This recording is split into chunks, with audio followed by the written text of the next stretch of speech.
ও ভাবি, আপনারে কতবার করে বুঝাইলাম যে আমি সেজাত না, আমি সেজাত না, আমি গোলাম। আপনি বারবার খালি এক কথা কইতেছেন। আচ্ছা যাই হোক, ঠিকানাটা দেন আর খাবার দেন, কি করা লাগবে আমি তাড়াতাড়ি যাই। বন্ধুরা, আজকের পর্বে এমন কিছু ঘটনা ঘটেছে যা পুরো গল্পকেই নতুন মোড়ে নিয়ে গেছে।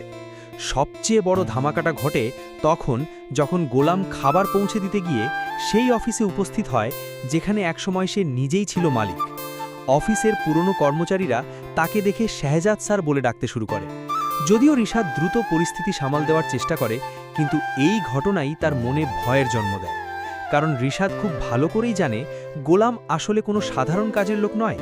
সে হলো শেহজাদ চৌধুরী, যার স্মৃতিশক্তি হারিয়ে যাওয়ার সুযোগ নিয়ে রিশাদ তার সম্পদ এবং ক্ষমতা দখল করেছে। অন্যদিকে অফিস থেকে ফেরার পর গোলামের মধ্যেও অদ্ভুত কিছু পরিবর্তন দেখা যায়। তার মনে হতে থাকে এই অফিস, এই পরিবেশ, এই মানুষগুলো যেন তার খুব পরিচিত। বারবার তার মস্তিষ্কে পুরনো স্মৃতির ঝলক দেখা দিতে শুরু করে। এখন প্রশ্ন হলো, আগামী পর্বে কি হতে পারে? আমার ধারণা আগামী পর্বে গোলামের স্মৃতি আরও কিছুটা ফিরে আসার ইঙ্গিত দেখা যাবে। হয়তো সে এমন কোনো তথ্য বা ঘটনা মনে করতে পারবে যা রিশাদের জন্য বড় বিপদের কারণ হয়ে দাঁড়াবে। অন্যদিকে ঋতুও গোলামের আচরণ নিয়ে সন্দেহ করতে শুরু করেছে। সে বুঝতে পারছে গোলামের পরিচয়ের আড়ালে বড় কোনো রহস্য লুকিয়ে আছে। তাই আগামী পর্বে ঋতু সত্য জানার চেষ্টা করতে পারে। আর রিশাদের কথা যদি বলি, তাহলে সে নিশ্চয়ই বসে থাকবে না।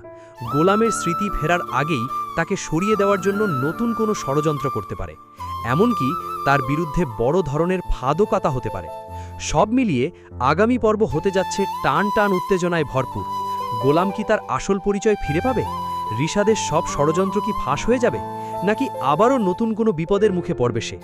এই প্রশ্নগুলোর উত্তর জানতে হলে অবশ্যই অপেক্ষা করতে হবে আগামী পর্বের জন্য। ভিডিওটি ভালো লাগলে লাইক, কমেন্ট এবং শেয়ার করতে ভুলবেন না। ধন্যবাদ সবাইকে।